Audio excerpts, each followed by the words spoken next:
Chapitre 35. Marie, Mère de Dieu. On a adressé à la Vierge bien des louanges, en chérissant les unes sur les autres. Toutes s'effacent devant ces simples paroles de l'Évangile. C'est d'elle qu'est né Jésus, que l'on appelle le Christ. Je me suis demandé quelquefois, dit saint Thomas de Villeneuve, pourquoi les évangélistes, parlant si longuement de Jean-Baptiste et des apôtres, sont si brefs sur la Sainte Vierge, qui pourtant les surpasse tous en dignité. Pourquoi ils ne nous disent rien de sa conception, de sa naissance, de son éducation, de sa conduite, de ses vertus, de sa vie avec son Fils, de sa vie avec les apôtres, après l'ascension de Jésus.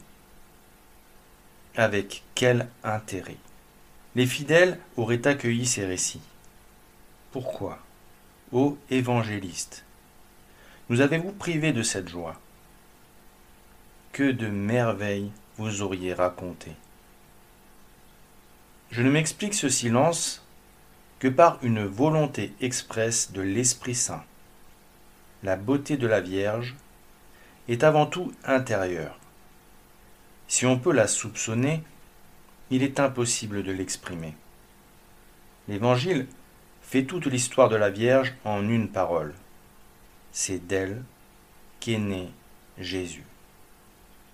L'Esprit Saint n'a point voulu que ces perfections fussent décrites en détail, pour qu'on ne crût pas que ce qui n'aurait pas été dit lui faisait défaut.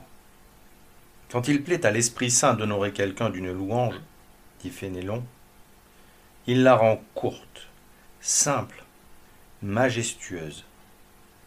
Il est digne de lui de parler peu et de dire beaucoup. Veut-il louer Marie et nous apprendre ce qu'il faut penser d'elle? Il ne s'arrête point à toutes les circonstances que l'esprit humain ne manquerait pas de rechercher pour en composer une faible louange. Il va d'abord à ce qui fait sa grandeur. Par un seul trait, il nous dépeint tout ce que Dieu a versé de grâce en son cœur. Il n'a besoin que de nous dire simplement que Marie est la mère du Fils de Dieu. Cela suffit pour nous faire entendre ce qu'elle est digne d'être. De qua natus est Iesus. Dire de Marie qu'elle est mère de Dieu, c'est, dit saint Anselme, lui décerner une louange qui surpasse toute louange en dehors des louanges qui sont données à Dieu. Et il est nécessaire de lui décerner ce titre. Si quelqu'un, dit saint Jean Damascène, ne proclame pas la Sainte Vierge, Mère de Dieu, celui-là demeure un étranger pour Dieu. Cette parole n'est pas de moi, ajoutait le saint docteur. C'est un héritage tout à fait divin que j'ai reçu de mon père Grégoire le théologien. Cette parole, Marie est Mère de Dieu, jette une belle et vive lumière sur le mystère de l'incarnation. Elle nous dit la dignité incomparable de Marie et les conséquences qui en découlent pour elle et pour nous. Un jour à Éphèse, toute la population était dans une attente pleine d'anxiété. Des évêques et, à leur tête, le patriarche de Constantinople, Nestorius, avaient dit que Jésus n'avait d'abord été qu'un homme, comme les autres, que plus tard la divinité avait pris possession de lui par une présence plus parfaite que dans les autres hommes, que l'enfant engendré par Marie était un enfant comme les autres, qu'il était faux par conséquent de dire que Marie fut mère de Dieu. Devant ces affirmations, le peuple était navré. Si Marie n'était pas mère de Dieu, il n'y avait plus de lien substantiel entre l'homme et Dieu. Si Jésus n'était pas Dieu dès sa naissance, le Fils de Dieu n'était plus le Fils de l'homme. Jésus ne pouvait plus racheter l'humanité. Il n'avait plus le pouvoir de faire de nous des enfants de Dieu. Aussi, sa joie fut grande, délirante, quand il apprit la décision du concile. Si quelqu'un ne confesse point que Jésus est Dieu en toute vérité, et que Marie est vraiment Mère de Dieu, qu'il soit anathème. Marie, Mère de Dieu. Cette parole, dit saint Jean Damascène, résume tout le mystère de l'incarnation. Si elle est la mère de Dieu, celui qui est né d'elle était vraiment Dieu, et il est vraiment homme, puisqu'il est né d'elle. Si celui qui est né d'elle était vraiment Dieu, il était celui qui est né du Père avant tous les siècles. Et il est né de la Vierge, le même que celui qui est né du Père. Il y a deux naissances, il y a deux natures, il n'y a qu'une seule personne. Pourquoi, disait au concile d'Éphèse Acas de Mélitène, pourquoi enlèverais-je à Marie la gloire que l'économie de notre salut lui a apportée? La Sainte Vierge est mère de Dieu, aussi vrai que celui qui est né d'elle est Dieu. Non, que la divinité ait eu en elle son commencement, mais parce que le Fils de Dieu a reçu d'elle tous les éléments de la nature humaine. La divinité préexistait à Marie, dit saint Cyril. Marie n'a pas engendré le Verbe, de même que nos mères, selon la nature, ne nous ont fourni que la substance matérielle à laquelle Dieu a uni notre âme. Et cependant, elle donne le jour à un homme. De même, au jour de l'incarnation, le Verbe s'étant uni à une nature humaine, Marie est la mère de l'homme-Dieu. Elle est mère de Dieu. En proclamant cette vérité, le Concile proclamait ce qui avait été annoncé par l'ange. L'être saint qui naîtra de vous sera appelé le Fils du Très-Haut. Ce qui avait été prêché par saint Paul, Dieu a envoyé son Fils formé de la femme. Ce qui avait été prédit par Isaïe, voici, une vierge concevra, et elle enfantera un fils, et son nom sera Emmanuel, c'est-à-dire Dieu avec nous. Pour confesser notre foi dans sa vérité, et sans aucune altération, disait encore saint Cyril, il suffit de croire et de confesser la maternité divine de Marie. Cette dignité de mère de Dieu constitue pour Marie une grâce unique, d'une grandeur pour ainsi dire infinie. Dire de Marie qu'elle est la mère de Dieu, dit saint Pierre d'Amiens, surpasse tout ce qui peut être dit et par l'homme et par l'ange. Marie elle-même, dit saint Augustin, ne pourrait dire tout ce qu'elle a reçu de Dieu en recevant cette dignité. Elle a pu recevoir plus qu'elle ne pourrait dire. La bienheureuse Vierge, dit saint Thomas d'Aquin, par le fait d'être mère de Dieu, reçoit du bien infini qui est Dieu, une dignité infinie. Il ne peut y avoir rien de plus parfait que cette dignité, comme il n'y a rien de plus grand que Dieu. Ô Vierge, Mère de Dieu, lui dit saint Épiphane, vous êtes bienheureuse entre toutes les femmes, vous qui avez engendré celui qui autrefois forma Adam avec du limon, vous qui avez nourri de votre lait celui qui nourrit les oiseaux.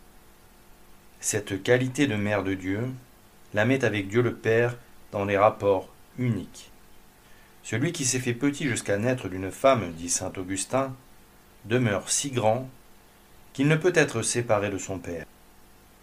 Il y a eu, au jour de l'incarnation, dit saint Bernard, une telle union de Marie avec Dieu que Dieu posséda non seulement sa volonté, mais encore sa chair, et que de la substance divine et de la substance de la Vierge, un seul Christ naquit, de telle sorte qu'il n'eut pas plusieurs fils, mais un seul, qui est le Fils de Dieu et de Marie. Ainsi, ô Vierge, celui qui est né du Père sera votre Fils, et celui qui naîtra de vous sera son Fils. Ô dignité étonnante, s'écrie saint Thomas de Villeneuve, qu'une femme ait un fils en communauté avec Dieu, à qui elle puisse dire, comme Dieu le Père, vous êtes mon fils. Si, comme le dit saint Paul, toute paternité au ciel et sur la terre reçoit son nom de Dieu, Père de notre Seigneur Jésus-Christ, il n'est personne qui participent à cette paternité, comme la Vierge Marie. Rien n'imite et n'adore la paternité divine autant que la maternité de Marie. Comme toutes les merveilles de la naissance divine du Fils de Dieu sont encloses en la paternité divine, comme en leur centre et leur origine, dit le cardinal de Bérulle, aussi les merveilles de la naissance humaine de ce même Fils de Dieu sont comprises en la maternité divine, comme au point et en l'origine d'où elles naissent. Et en effet, l'incarnation aurait un caractère bien différent si le Fils de Dieu n'était pas le Fils de la femme, s'il était venu vers nous par voie de puissance et non par voie de naissance. Cette maternité est une qualité si haute et si éminente qu'elle ne regarde que Dieu au-dessus de soi, et tout le reste bien inférieur à soi. C'est une qualité si sainte qu'elle suppose une grâce toute singulière, un comble de grâce, et une grâce toute pleine de privilèges. C'est une qualité si rare qu'elle est unique en la terre et au ciel. Car la terre porte plusieurs enfants adoptifs de Dieu, et le ciel est rempli d'anges et de saints qui sont enfants de Dieu. Mais le ciel et la terre ne portent qu'une mère de Dieu. Elle est unique et singulière en cette qualité. Comme il n'y a qu'un Fils unique de Dieu au monde, et comme il n'y a entre les personnes divines qu'une personne incréée qui porte la qualité de Père aussi entre toutes les personnes créées. Il n'y a que Marie qui ait la qualité de mère au regard de Dieu, et qui soit mère de celui dont Dieu est Père. Qualité si haute, si rare, et si sainte que nous ne la pouvons assez admirer. Qualité si divine, qu'elle approche Dieu de si près, et l'approche tellement en qualité de mère, qu'elle le conçoit, le contient, le porte et l'engendre en soi-même, et hors de soi-même, le donnant au monde et le donnant conjointement avec le Père éternel, comme mère, si, à raison de l'unité de personnes du même Fils, l'usage de ces termes nous est permis. Mère par indivis, de celui dont il est éternellement Père. Dans l'incarnation, Dieu donne à son Fils comme une naissance nouvelle. Il devient Père à nouveau, Père de l'homme-Dieu. Et Marie est associée directement à cette naissance. On a pu l'appeler l'épouse du Père. Que dirais-je de vous, ô Vierge sainte? Dieu vous fait mère de celui dont il est Père. Dieu vous associe avec soi-même au plus grand de ses œuvres, en la seconde émanation et génération de son Fils, en l'incarnation de son Verbe, en la naissance de Jésus. Et vous associe avec soi une société si noble et si grande qu'en la face du ciel et de la terre, comme par un respect et honneur incomparables, il rend le plus grand de ses œuvres et le plus haut de ses mystères, c'est-à-dire l'incarnation dépendant de votre consentement.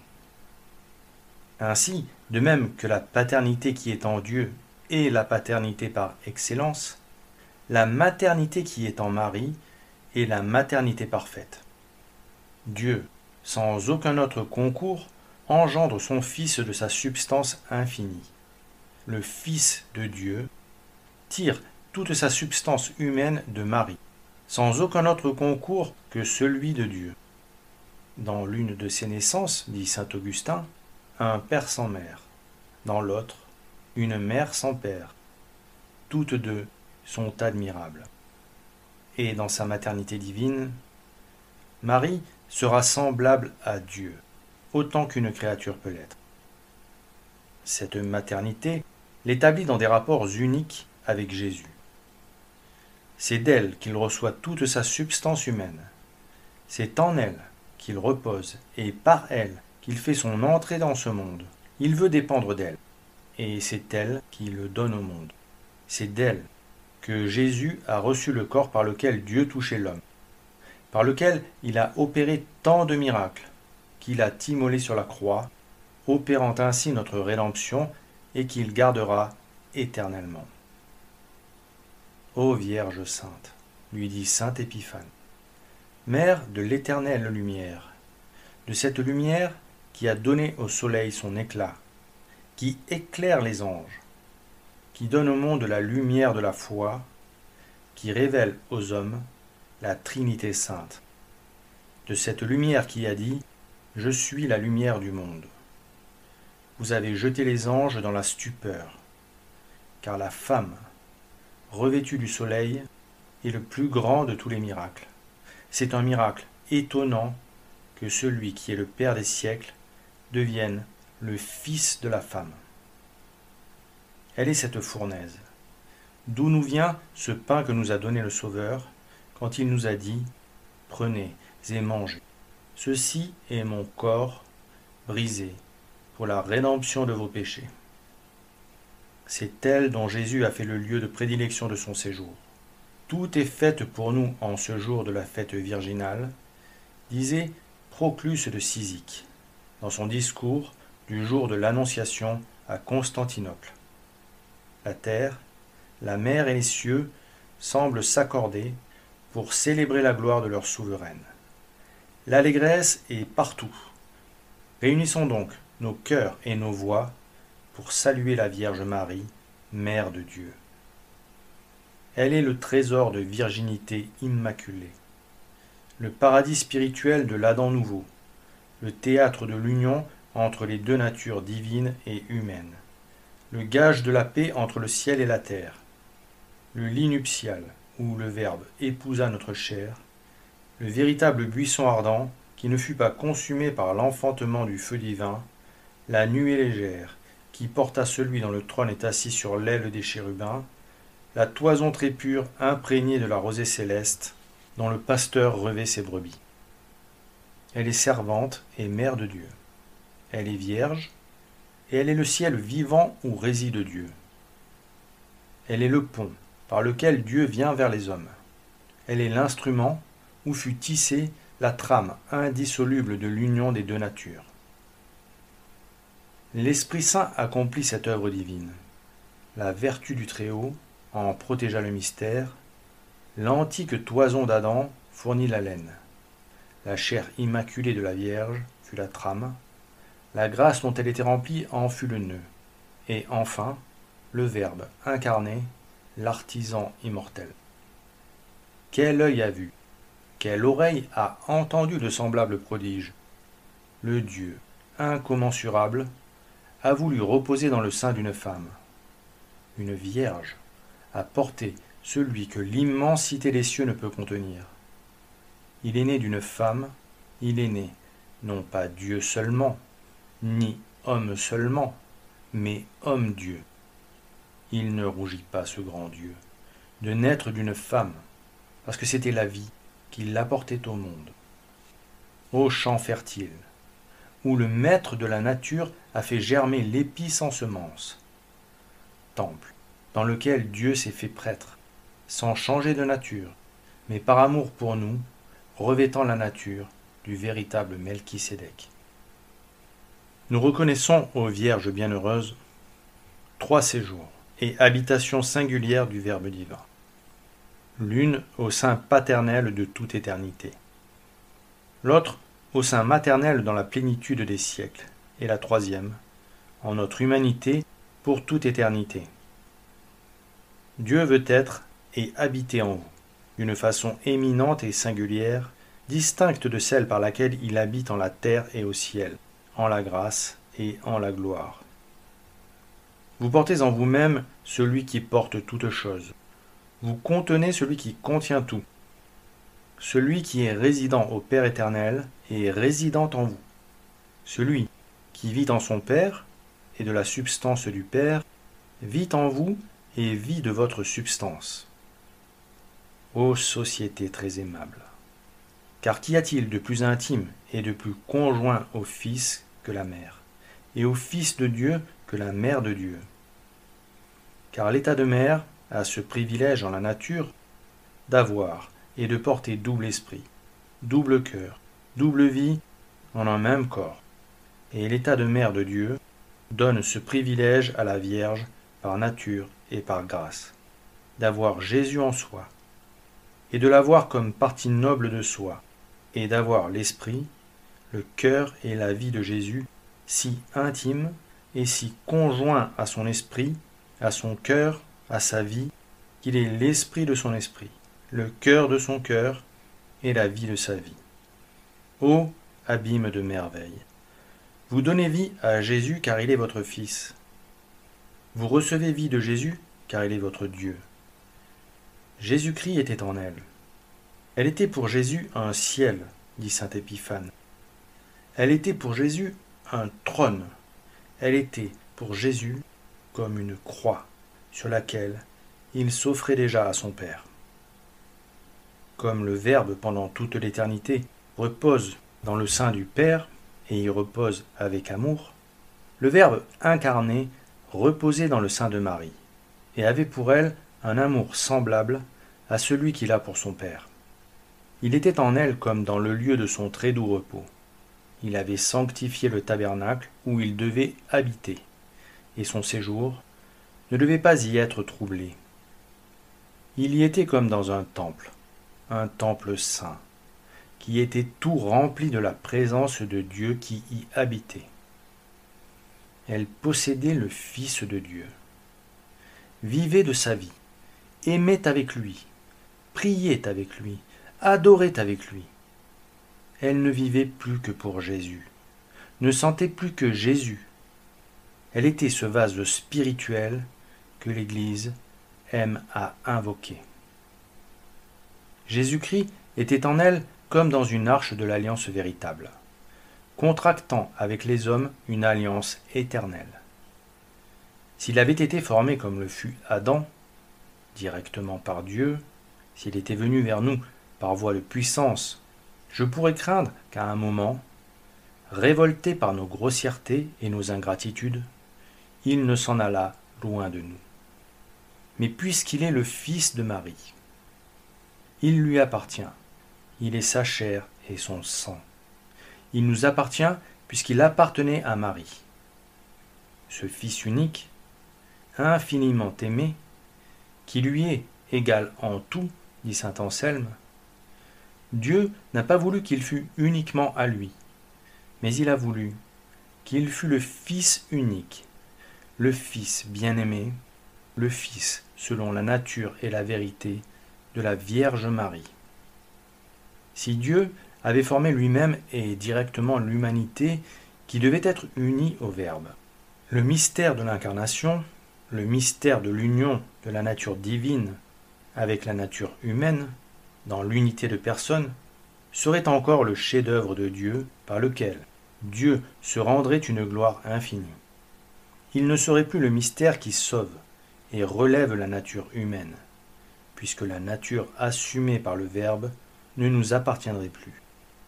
Il est de notre famille. Il doit porter toutes nos tâches, et la prophétie faite par Dieu à son royal ancêtre doit s'accomplir. Si ces enfants abandonnent ma loi, je visiterai, avec la verge, leur iniquité, mais je ne briserai pas l'alliance que j'ai contractée avec eux. Bénis, soyez-vous de nous l'avoir donné par voie de naissance, afin que par naissance le monde possédât en lui-même son Sauveur, votre Fils unique, ainsi que vous le possédez en vous-même par naissance. Et à cause de cela, il voulut être sur terre en dépendance de Marie. Qu'un Dieu obéisse à une créature, voilà qui est étrange, contre nature. Mais si cette créature est sa mère, voilà qui devient conforme à la nature. Et c'est à cause de cela que Jésus voulut obéir à Marie. Et parce qu'elle est sa mère, elle aura le pouvoir de le donner au monde. Elle le donnera au monde en union avec la volonté par laquelle Dieu voulait donner son Fils au monde. En union avec la volonté par laquelle le Fils voulait se donner au monde. Puisqu'elle est sa mère, nous lui serons redevables de toutes les grâces et de tous les dons que Jésus nous a apportés, de ses sacrements et particulièrement du sacrement du corps et du sang de Jésus-Christ. Combien nous sommes redevables à cette bienheureuse Mère de Dieu, dit saint Pierre d'Amiens, et quelles actions de grâce nous devons lui rendre après notre Seigneur. Ce corps du Christ que la bienheureuse Vierge a engendré, qu'elle a tenu dans ses bras, qu'elle a enveloppé de l'ange, qu'elle a nourri avec une tendresse maternelle. C'est lui que maintenant nous recevons au Saint-Autel, et c'est son sang que nous buvons dans l'auguste sacrement. Ce fruit qu'Ève a mangé nous a entraînés à notre perte. La nourriture que Marie nous donne nous fait participer à un banquet céleste. Avec Théodote d'Ancyre, nous devons lui dire « En vous est la source de la vie ». Et la maternité de Marie répand une grande douceur sur tous les mystères qui touchent à l'incarnation du Fils de Dieu. Si je vous appelle, dit Maxime de Turin, la nourrice de celui qui est le pain descendu du ciel, vous donnez à ce pain la douceur du lait. Oui, allaitez, ô Mère, notre nourriture, allaitez le pain céleste. Puisqu'il a pris sa chair de Marie, dit saint Augustin, n'est-ce pas en quelque sorte la chair de Marie qu'il nous donne à manger pour notre salut? Si elle a donné au monde celui qui est la source de toute grâce, n'a-t-elle pas une part dans la diffusion de la grâce? Dans votre sein virginal, vous avez porté l'immense et l'incompréhensible, lui disait saint Cyril dans l'homélie qu'il prononça en son honneur à Éphèse. C'est par vous que la Trinité sainte est adorée, et la croix précieuse vénérée dans tout l'univers. En votre honneur, le ciel tressaille, les anges et les archanges se réjouissent, les démons s'enfuient devant elle, qui a relevé jusqu'à Dieu l'humanité déchue, renversé les idoles, enfanté la vérité, apporté au monde la grâce du baptême et de l'onction sainte, amené les peuples à la vie. Et que dirais-je de plus? C'est par elle que le Fils unique de Dieu a fait resplendir sa lumière sur les peuples assis dans l'ombre de la mort. C'est par elle que les prophètes ont annoncé leurs divins oracles, que les apôtres ont évangélisé le monde. C'est par elle que les empereurs règnent au nom de l'auguste Trinité. Quelle voix humaine pourra jamais dignement célébrer les grandeurs de Marie, sa maternité unie à sa virginité? Salut donc, lui disait-il encore, Vierge, Mère de Dieu, trésor de l'univers, lampe inextinguible, couronne de la virginité, sceptre de l'orthodoxie, temple indestructible, tabernacle de celui que l'univers ne peut contenir, Mère et Vierge, par qui nous fut donné le Sauveur béni, qui vient au nom du Seigneur. Pour la préparer à la dignité de Mère de Dieu et aux fonctions qui en étaient la suite, Dieu donna à Marie une grâce en rapport avec cette dignité. Pour engendrer dans le temps celui que Dieu engendre dans l'éternité, dit saint Fulgence, Marie fut remplie, prévenue d'une grâce telle qu'elle put être la vraie et digne mère de celui que l'univers reconnaît pour son maître, et que celui que les anges adorent dans le sein du Père put lui être soumis. Aussi, dit saint Pierre Chrysologue, si la grâce fut donnée aux autres en se divisant, elle se donna à Marie dans sa plénitude. L'ange, lui annonçant qu'elle avait été choisie pour être mère de Dieu, lui disait qu'elle avait trouvé grâce devant Dieu et lui disait en même temps quelle était la mesure de cette grâce. C'était la plénitude de la grâce. La grâce, enveloppant la nature en Marie, dit saint Éphrem, ne l'a point laissée sujette au péché. Marie ne fut point immortelle, mais elle fut à l'abri de toute séduction des passions. La grâce purifia toute rouille qui pouvait se trouver en la nature. Et le même Père nous montre Jésus visitant tout l'être de Marie avant de naître d'elle et sanctifiant tout ce qui était en elle.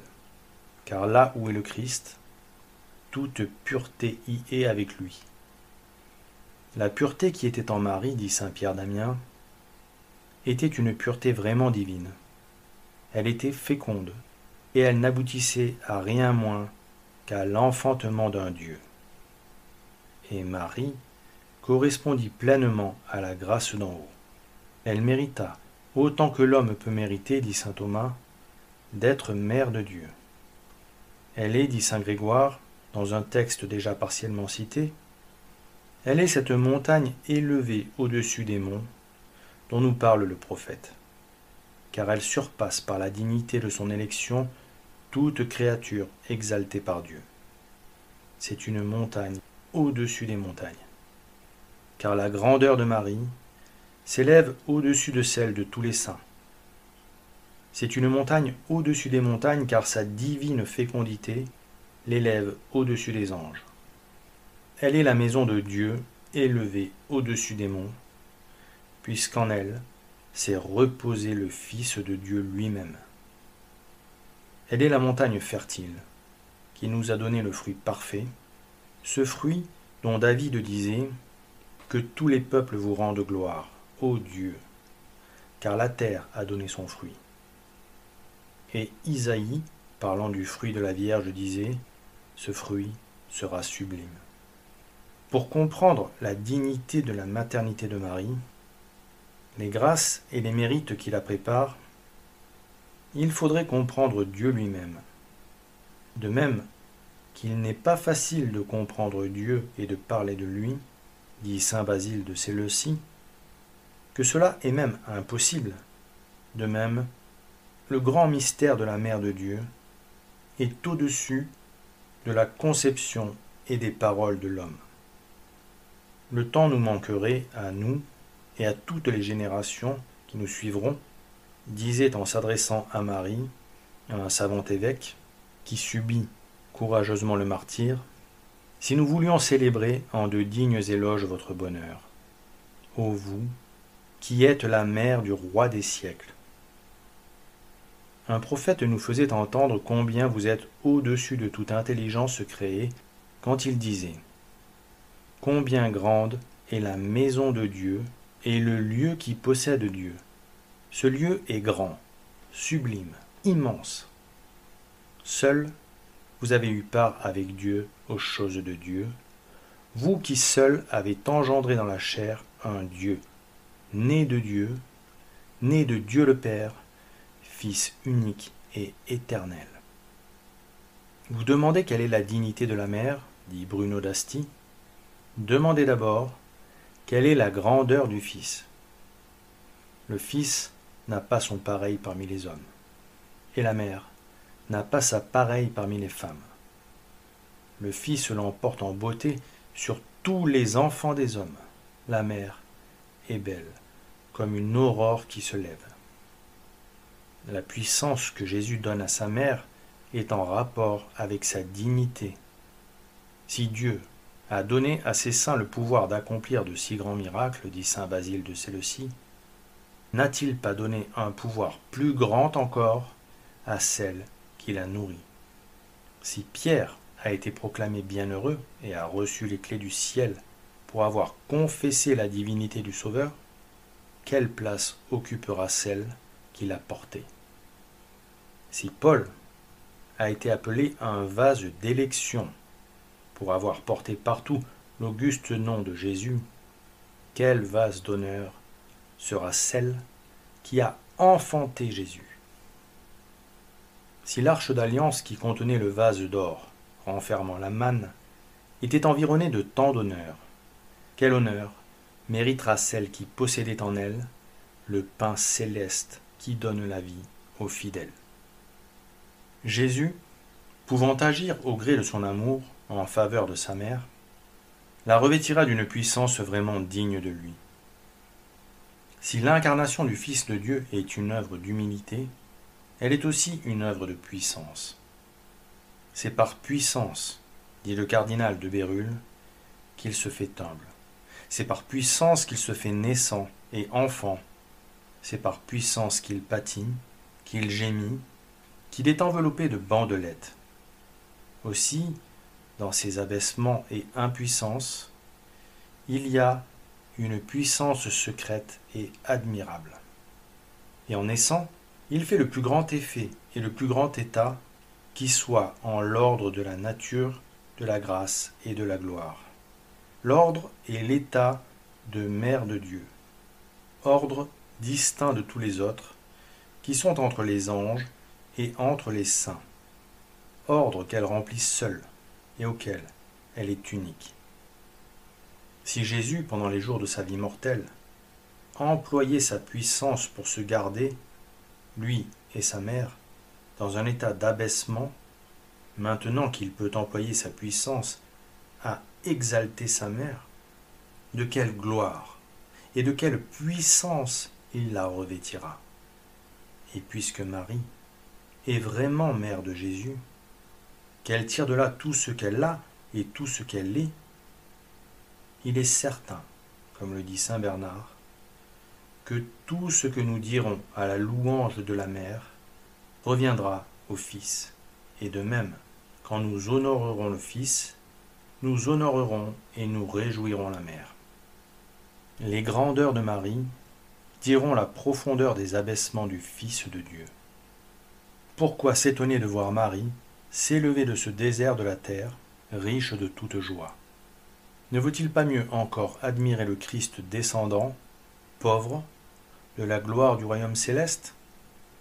C'est un plus grand miracle de voir le Fils de Dieu abaissé au-dessous des anges que de voir la Mère de Dieu élevée au-dessus des anges. La relation par laquelle le Fils de Dieu, né du Père, est éternelle. La relation par laquelle il devient le Fils de Marie durera éternellement. Pendant toute l'éternité, Jésus l'appellera sa mère, et devant les anges et les saints, il montrera comment un Fils parfait, un Fils qui est Dieu, honore sa mère, comme il l'aima pour vouloir qu'elle fût sa mère.